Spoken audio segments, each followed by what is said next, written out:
വെറും 11 രൂപയ്ക്ക് 10 GB data. നിങ്ങൾക്ക് എന്തെങ്കിലും കാര്യമായിട്ട് ഡൗൺലോഡ് ചെയ്യാനുണ്ട് അല്ലെങ്കിൽ അപ്ലോഡ് ചെയ്യാനുണ്ട്, അങ്ങനെ ഒരുപാട് ഡാറ്റ യൂസേജിന്റെ ടൈമാണെന്ന് കണ്ടു കഴിഞ്ഞാൽ വെറും 11 രൂപ കൊടുത്താൽ 10 GB ഡാറ്റ ഒറ്റയടിക്ക് നിങ്ങൾക്ക് കിട്ടും. ഒരു മണിക്കൂർ ടൈമിനെ കിട്ടും, പക്ഷേ ആ ഒരു മണിക്കൂർ നേരത്തെ നിങ്ങൾക്ക് 10 GB ഡാറ്റ ഒറ്റയടിക്ക് ഉപയോഗിക്കാം വെറും 11 രൂപയ്ക്ക്. സംഗതി കിടലിന് ഓഫറാണ്. ജിയോ ആണ് ഈ ഒരു പുതിയ പ്ലാൻ കൊണ്ടുവന്നിരിക്കുന്നത്. ഡാറ്റ ബൂസ്റ്റർ ആണ്. അത്യാവശ്യം വേണ്ട സമയങ്ങളിൽ, കൂടുതൽ ഡാറ്റ വേണ്ട സമയങ്ങളിൽ ഉപയോഗിക്കാൻ പറ്റുന്ന ഒരു സംവിധാനം. ജിയോ യൂസേഴ്സിനാണ് ഈ ഒരു സന്തോഷ വാർത്ത.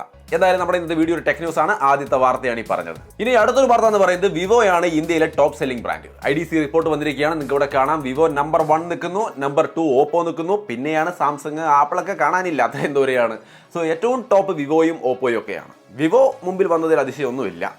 നിങ്ങളെന്ന് ചിന്തിക്കുന്നു വിവോയുടെ ഫോണുകൾ ഓവർ പ്രൈസ്ഡ് ആണെന്ന് ഒരുപാട് കമന്റുകൾ വരാറുണ്ട്. ശരിയാണ്, താനും ഓവർ പ്രൈസ്ഡ് ആണ്, എന്നിട്ടും അവർ തന്നെയാണ് നമ്പർ 1. എന്തായിരിക്കും കാരണം? ഇതിലൊരു ഇൻട്രസ്റ്റിംഗ് ആയ ഘടകം എന്ന് പറയുന്നത് നിങ്ങൾക്ക് ഈ ചാർട്ട് നോക്കിയാൽ കാണാം. മോട്ടോയ്ക്കാണ് ഏറ്റവും കൂടുതൽ ഗ്രോത്ത് കാണിക്കുന്നത്. കഴിഞ്ഞ തവണത്തെ അപേക്ഷിച്ച് ഇത്തവണ ഏറ്റവും കൂടുതൽ സെയിൽ കൂടിയിരിക്കുന്നത് മോട്ടോയ്ക്കാണ്.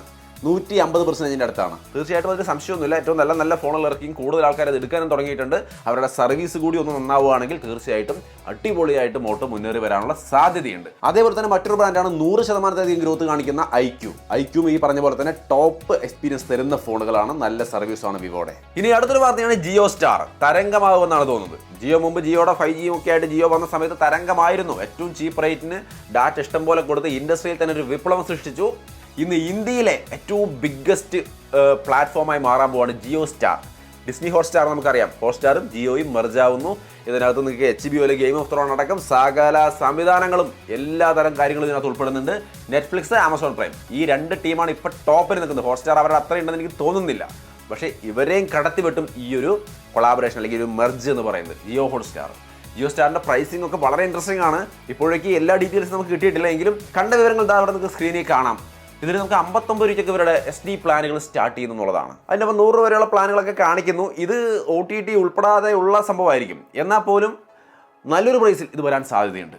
ഇന്ത്യയിലെ നമ്പർ 1 സെറ്റപ്പായിട്ട് മാറാനും സാധ്യതയുണ്ട്. നെറ്റ്ഫ്ലിക്സ് ഒക്കെ 700 രൂപ മാസം കൊടുക്കണം ആ ഒറ്റ പ്ലാറ്റ്ഫോമിന്. ഇതിൽ ജിയോയ്ക്കും ഹോട്ട്സ്റ്റാറിനും എല്ലാത്തിനും കൂടി നമ്മൾ അത്രയും വലിയൊരു എമൗണ്ട് കൊടുക്കേണ്ടി വരില്ല എന്നാണ് പ്രതീക്ഷിക്കുന്നത്. കൂടുതൽ ഡീറ്റെയിൽസ് വരാനിരിക്കുന്നു, വരട്ടെ. അപ്പോൾ ഞാൻ കൂടുതലായിട്ട് ഷെയർ ചെയ്യാം. ഇനി അടുത്തൊരു വാർത്ത, റിയൽമി ഫാൻസ്, റിയൽമി ഫോൺസ് ഉപയോഗിക്കുന്ന ആൾക്കാരൊക്കെ ഉണ്ടെങ്കിൽ റിയൽമി UI 6 വരാൻ പോകുന്നു. അതിൻ്റെ ഏതൊക്കെ ഡിവൈസുകളിലേക്ക് എപ്പോഴൊക്കെ വരുമെന്നുള്ള ചാർട്ട് നിങ്ങൾക്ക് അവിടെ കാണാം. ഒന്ന് നോട്ട് ചെയ്ത് വെച്ചോളൂ. ഇനി ലോഞ്ചുകൾ, വിവോ S200 എന്ന് പറയുന്ന ഫോൺ, 200 Pro, ഇതൊക്കെ നമ്മൾ കാത്തിരിക്കുന്ന ഫോണാണ്. കാരണം ബെസ്റ്റ് ക്യാമറ എക്സ്പീരിയൻസ് കിട്ടുമെന്നുള്ളതാണ് ഇതിൻ്റെ പ്രത്യേകത. ഈ ഫോൺ ഗ്ലോബലി 19 നവംബറിന് ലോഞ്ച് ചെയ്യുന്നുണ്ട്. India globally പെടില്ല.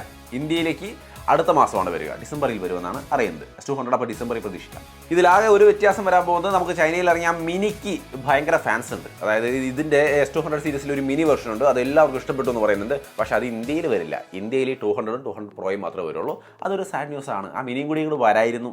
കോമ്പാക്ട് ഫോണുകളുടെ ഒരു മേഖല കുറവാണ്. വളരെ അപൂർവം ബ്രാൻഡുകൾക്ക് ഈ കോമ്പാക്ട് ഫോണുള്ളൂ. ഇത് വരേണ്ടതായിരുന്നു, പക്ഷെ അത് ഒഴിവാക്കിയിട്ടുണ്ട് അവർ.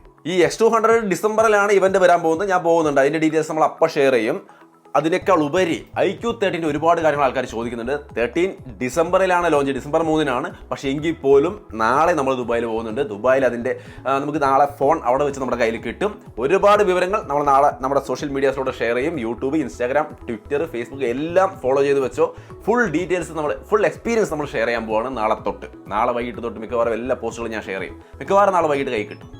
സോ അപ്പോൾ ഫോളോ ചെയ്യാൻ മറക്കണ്ട. ഇനി അടുത്തൊരു വാർത്ത എന്ന് പറയുന്നത് S25 സീരീസ്, സാംസങ്ങിൻ്റെ S25 സീരീസ് ജനുവരിയിൽ തന്നെയാണ്. ഞാൻ മുമ്പേ പറഞ്ഞിട്ടുണ്ടായിരുന്നതാണ്.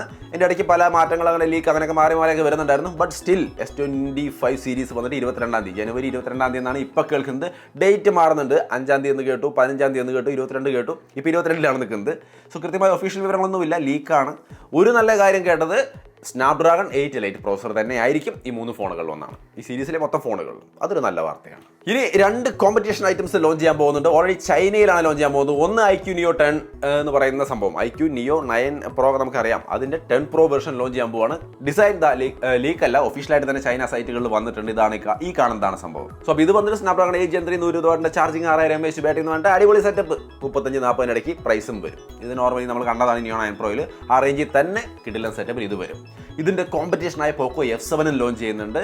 അതിൻ്റെ ഇമേജും കാര്യങ്ങളൊന്നും വന്നിട്ടില്ല. അതിൻ്റെ കുറേ സർട്ടിഫിക്കേഷനും കാര്യങ്ങളൊക്കെ വരുന്നുണ്ട്. സോ പോക്കോ F7 വരാൻ സാധ്യതയുണ്ട്. റെഡ്മി ടർബോ എന്ന് പറഞ്ഞിട്ടൊരു ഫോണുണ്ട്, അതിൻ്റെ റീബ്രാൻഡ് ആയിരിക്കും. എന്തായാലും പോക്കോ F7 വരാൻ പോകുന്നുണ്ട്. അതിൻ്റെ ലീക്കുകളും വന്നു തുടങ്ങി. സോ ഈ 2 ഫോണുകൾ ഒരേ പ്രൈസ് സെഗ്മെന്റിൽ ഏകദേശം നല്ല രീതിക്ക് ഏറ്റുമുട്ടാൻ പോവാണെന്നാണ് അറിയുന്നത്. കാരണം F7-ലും സ്നാപ്ഡ്രാഗൺ 8 Gen 3 തന്നെയാണ് പ്രോസസർ. സോ നല്ലൊരു ഫൈറ്റ് നടക്കും. പിന്നെ ഒരു കാര്യം, കഴിഞ്ഞ ദിവസം നമ്മൾ ബെസ്റ്റ് ഗെയിമിംഗ് ഫോൺസിന്റെ വീഡിയോ ചെയ്തിട്ടുണ്ടായിരുന്നു. അതിൽ പോക്കോ F6 പോക്കോ X6 പ്രോയും ഒക്കെ ബെസ്റ്റ് ഗെയിമിംഗ് ഫോണുകളായിട്ട് നമ്മൾ പറഞ്ഞിട്ടുണ്ട്. തീർച്ചയായിട്ടും അത് അങ്ങനെയാണ് എൻ്റെ എക്സ്പീരിയൻസ് നമ്മൾ ഉപയോഗിച്ച് നോക്കിയിട്ട് തന്നെയാണ് പറഞ്ഞത്.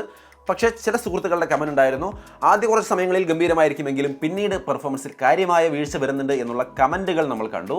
നമ്മളെ സംബന്ധിച്ച് നമ്മൾ ഈ റിവ്യൂ ചെയ്യാൻ എടുക്കുന്നത് കുറച്ച് നാളെ, 1 മാസം അല്ലെങ്കിൽ 2 മാസമൊക്കെയാണ് ഉപയോഗിക്കാൻ നമുക്ക് മാക്സിമം പറ്റുക. കാരണം ബാക്കി ഫോണുകൾ ലോഞ്ച് ചെയ്യുമ്പോൾ നമുക്ക് മറ്റുള്ളത് ടെസ്റ്റ് ചെയ്യേണ്ട ആവശ്യം വരുന്നുണ്ട്.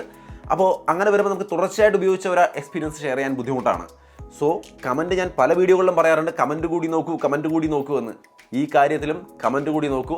നിങ്ങൾ ആരെങ്കിലും പോക്കോ ഫോൺ ഉപയോഗിക്കുന്നവരുണ്ടെങ്കിൽ നിങ്ങളുടെ എക്സ്പീരിയൻസ് ഒന്ന് കമൻറ്റ് ചെയ്യുക. എല്ലാവരും കമൻറ്റ് കൂടി നോക്കുക. അപ്പോൾ നമുക്ക് ഏത് ഫോണിനെ കുറിച്ചായാലും, പോക്കോനെ കുറിച്ച് മാത്രമല്ല ഏത് ഫോണിനെ പറ്റിയാണെങ്കിലും നമുക്കൊരു അഭിപ്രായം രൂപീകരിക്കാൻ തീർച്ചയായിട്ടും ഇത് ഉപകരിക്കും. സോ കമൻറ്റുകൾ ചെയ്യുക, കമൻറ്റുകൾ പരിശോധിക്കുക. ഇനി അടുത്തൊരു കാര്യം, നത്തിങ് ഫോൺ 3A.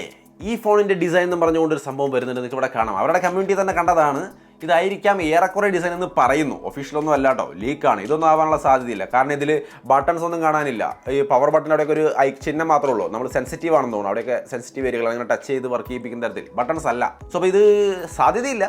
എന്നാലും ഈ രീതിയിലുള്ള ഡിസൈനുകൾ ഇപ്പോൾ നത്തിങ് ഫോൺ 3A എന്ന പേരിൽ പരന്നുകൊണ്ടിരിക്കുന്നു. ഇവിടെ ഓപ്പോ ഫൈൻഡ് X8 ഒക്കെ വന്നിരിക്കുന്നുണ്ട്. അതിനകത്ത് ക്യാമറ ബട്ടൺ അടക്കമുള്ള ബട്ടണുകൾ കൂടുതലായിട്ട് കൊടുത്തിരിക്കുകയാണ്. ഐഫോണിൽ ക്യാമറ ബട്ടൺ അടക്കം കൂടുതൽ ബട്ടണാണ്. ആക്ഷൻ ബട്ടൺ, ക്യാമറ ബട്ടണുകൾ കൊണ്ട് നിറക്കിയാണ് ആ ഫോൺ.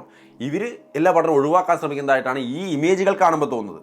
എന്താണ് സംഭവിക്കാൻ പോകുന്നതെന്ന് വരുമ്പോൾ തന്നെ അറിയാൻ പറ്റുള്ളൂ. ഇത് ഒഫീഷ്യൽ ഇമേജ് അല്ല, അതുകൊണ്ട് വിശ്വസിക്കേണ്ട ആവശ്യമില്ല. എങ്കിലും ഇങ്ങനെ ഒരു വാർത്തയുണ്ട്, ഒന്ന് അറിഞ്ഞിരുന്നുള്ളൂ. ഇനി വെറൈറ്റിക്ക് എങ്ങാനും കൊണ്ടുവന്നാലോ, ഇവർ വെറൈറ്റിയുടെ ആൾക്കാരാണല്ലോ. ഇനി അടുത്ത 2-3 വാർത്തകൾ എന്ന് പറയുന്നത്, ഒന്ന് ഓപ്പോ റെനോ 13 സീരീസ് ചൈനയിൽ ലോഞ്ച് ചെയ്യാൻ പോവുകയാണ്. അത് ഡിസംബറിൽ ലോഞ്ച് ചെയ്യും, ജനുവരിയിൽ ഇന്ത്യയിൽ ലോഞ്ച് ചെയ്യും. ഇങ്ങനെയാണ് വാർത്ത. വളരെ ഫാസ്റ്റായിട്ട് തന്നെ അവരുടെ ലോഞ്ച് നടക്കും. ഇനി അടുത്തൊരു ഇൻട്രസ്റ്റിംഗ് ആയ വാർത്ത എന്ന് പറയുന്നത് സ്ട്രെച്ചബിൾ ഡിസ്പ്ലേ. ഇങ്ങനെ കൈകൊണ്ട് പിടിച്ച് വലിച്ചാൽ അങ്ങോട്ടും ഇങ്ങോട്ടൊക്കെ വളച്ച് തിരിച്ച് വലിച്ചൊക്കെ എടുക്കുക, വലിച്ചു നിർത്താനൊക്കെ പറ്റുന്ന, സ്ട്രെച്ച് ചെയ്യാൻ പറ്റുന്ന തരത്തിലുള്ള ഡിസ്പ്ലേ വരുന്നു. LG ആണ് ഇത് കൊണ്ടുവരുന്നത്. എന്തിനാണ് ഈ ഡിസ്പ്ലേ പിടിച്ചിങ്ങനെ സ്ട്രെച്ച് ചെയ്യേണ്ട ആവശ്യകത എന്ന് ഒരു പിടിയും കിട്ടിയില്ല. ഇനി ഏതെങ്കിലുമൊക്കെ ഏരിയയിൽ ഇങ്ങനെ വലിച്ച് ഒട്ടിച്ച് വയ്ക്കാനൊക്കെ ആയിരിക്കുമോ? എന്താണ് നിങ്ങൾക്ക് തോന്നുന്നത്? ഈ സ്ട്രെച്ചബിൾ ഡിസ്പ്ലേയുടെ ആവശ്യകത എന്താണ്? എന്തായാലും വരുന്നുണ്ട് ഇങ്ങനെയും ഒരു ടെക്നോളജി. ഈ ഫോൾഡും ഫ്ലിപ്പൊക്കെ കഴിഞ്ഞ്, റോളിങ്ങും കഴിഞ്ഞ്, ഇപ്പോൾ ഇതാണ് സ്ട്രെച്ച്. എന്തായാലും ഇത് എവിടേക്കാണ് ഉപയോഗിക്കാമെന്ന് നമുക്കറിയില്ല ഇപ്പോഴേക്ക്. എന്തായാലും അവർ കൊണ്ടുവരും, അപ്പോൾ നമുക്കറിയാം ഇത് എവിടേക്കാണ് ഇവർ ഉപയോഗിക്കാൻ പോകുന്നത്. അല്ല, നിങ്ങൾക്ക് തോന്നിയോ ഇത് ഇന്ന സ്ഥലത്ത് ഉപയോഗിക്കാൻ പറ്റുമെന്ന്? തീർച്ചയായിട്ടും ഒന്ന് കമൻറ്റ് ചെയ്യണേ. ഇനി last but not least, iPhone SE മാർച്ചിൽ ഇന്ത്യയിൽ ലോഞ്ച് ചെയ്യുമെന്നാണ് പറയുന്നത്. തീർച്ചയായിട്ടും നല്ല കാര്യം തന്നെ. ആപ്പിൾ ഇൻ്റലിജൻസ് അടക്കം സപ്പോർട്ട് ചെയ്യുന്ന ഫോണായിരിക്കും ഐഫോൺ SE. അതിനകത്ത് ഒരു വിവരങ്ങളുമില്ല. മാർച്ചിൽ ലോഞ്ച് ചെയ്യുന്നുണ്ടെന്ന് മാത്രമേ ഒരു വിവരം നമുക്ക് കിട്ടിയിട്ടുള്ളൂ. അതും ഉറപ്പൊന്നുമില്ല, ലീക്കാണ്. വന്നാൽ നന്നായി. ബഡ്ജറ്റിൽ എന്ന് പറയുമ്പോൾ മറ്റുള്ള ഫോണൊക്കെ ഇപ്പോൾ 80,000 1 ലക്ഷം പോയല്ലോ. ആ സ്ഥിതിക്ക് 50 രൂപ താഴെ കിട്ടിയാൽ നന്നായിരിക്കും അല്ലേ? എത്ര റേഞ്ചിൽ വരാൻ സാധ്യതയുണ്ട് വരികയാണെങ്കിൽ? നിങ്ങളുടെ ഒരു കാൽക്കുലേഷൻ ഒന്ന് കമൻറ്റ് ചെയ്യണേ. സോ ഇതാണ് ലാസ്റ്റത്തെ ന്യൂസ്. കൂടുതൽ ടെക്നോളജി വാർത്തകളും മറ്റോ ടൈമിന് കിട്ടാൻ വേണ്ടി നമ്മുടെ ചാനൽ തീർച്ചയായിട്ടും ഫോളോ ചെയ്ത് വെക്കാം. വീഡിയോ ഇഷ്ടപ്പെട്ടാൽ ലൈക്ക് ചെയ്യാനും ഷെയർ ചെയ്യാനും മറക്കണ്ട.